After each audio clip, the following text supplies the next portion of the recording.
La Presidente del Consiglio è molto brava a comunicare, però poi nella sostanza non è in grado di trasformare la comunicazione in progetto politico. E lo dico ad Agrigento, l'idea della città capitale della cultura era bellissima. Chi, voi sapete come me, sapete che io amo moltissimo questo posto, ama la Valle dei Templi e più in generale non soltanto la Valle dei Templi, ma tutto ciò che Agrigento ha prodotto in termini di cultura. L'anno scorso eravamo alla Casa Pirandello, insomma in tutti i luoghi di questa città si rende conto che fare di Agrigento la capitale della cultura è una cosa bellissima. Poi però l'influencer cosa fa? Non sistema l'organizzazione delle strade, non sistema l'organizzazione culturale. Dice, ma è colpa del governo, è colpa della città, sempre colpa di qualcun altro. La responsabilità del fallimento di Agrigento, capitale della cultura, è esattamente di Giorgia Meloni, che è sostanzialmente molto brava a fare la comunicazione, un influencer e per niente capace di governare. I tanti migranti morti in mare, fenomeno sempre ricorrente, la politica nazionale che fa silenzio su questo. Beh, l'abbiamo visto non in Sicilia ma a Cutro qualche mese fa. Purtroppo esiste un problema di messaggio in qualche modo basato sulla paura ed è un messaggio sbagliato, perché noi dobbiamo evitare che partano, dobbiamo dire che chi arriva deve rispettare le regole, ma nel momento in cui sono in mare le persone si salvano. Questo insegna la cultura di questa terra e più in generale dell'Italia. Tu cerchi di non farli partire, giusto, tu cerchi di farli rispettare le leggi quando sono arrivati, giusto. Su queste cose siamo tutti d'accordo, ma quando uno è in mare non lo lasci in balia delle onde, perché la terra siciliana e le persone siciliane sanno che nel nostro DNA ci sono dei valori inalienabili. Sul tema della sanità invece? Noi facciamo un giro oggi che ci porterà da qui a Mazzara del Vallo, poi a Marsala, poi di nuovo a Palermo. Anche questo è il simbolo della politica degli influencer.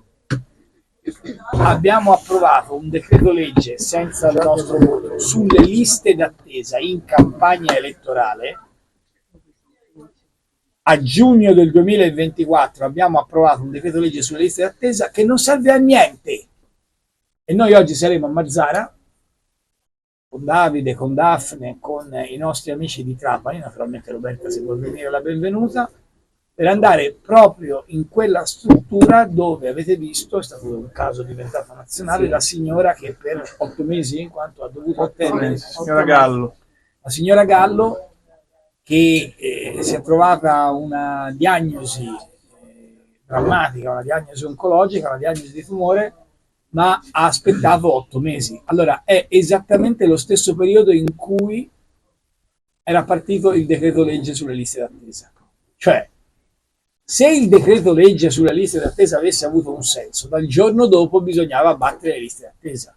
Invece no, perché la Meloni l'ha fatto? Perché comunicativamente le funzionava dire abbattiamo le liste d'attesa, tanto poi l'influencer fa le storie che durano 24 ore, il giorno dopo non se lo ricorda nessuno, sono come le storie su Instagram. E alla fine la conclusione è quella che abbiamo visto e che vediamo purtroppo a Mazzara del Vallo. Quindi noi facciamo un giro concreto, Agrigento a parlare di come il governo prima lancia una bella idea e poi, ragazzi, la storia dei tombini ci hanno riso dietro in tutta Italia, Cioè, è dal 2023 che sappiamo che Agrigento è capitale della cultura. Ma come si fa a mettersi a riasfaltare il giorno prima che arrivi Mattarella e coprire anche i tombini, per cui la settimana dopo bisogna andare a ricercare dove erano i tombini? I metal detector. I metal detector, il problema della crisi idrica, su cui come dire, l'acqua c'è, e non solo stamattina, l'acqua c'è in questa regione. Mancano le infrastrutture idriche. Qui, a 400 metri di Natale da qui, io ho firmato un piano, quando ero Presidente del Consiglio, ho firmato un assegno da 6 miliardi al governatore della regione Sicilia. E una parte di questi erano per le infrastrutture idriche. 9 anni fa. Matteo, perdona. Per il centrodestra, alternativa al centrodestra, si può creare un polo di sinistra, un centro-sinistra, ecco qua sarà la sua posizione. Si sta già creando, nel senso che più la Meloni va avanti e la gente vede i risultati, perché fino a poco tempo fa la Meloni era vabbè ma lei è brava, poi le metti accanto Salvini e uno dice vabbè meglio la Meloni perché Salvini potete immaginarlo, però in realtà la gente si sta accorgendo che aumenta il gasolio, non aumentano le pensioni. L'unico in Italia a cui hanno aumentato la pensione è Renato Brunetta, che ha preso 240.000 euro al CNEL, 240.000 euro all'anno.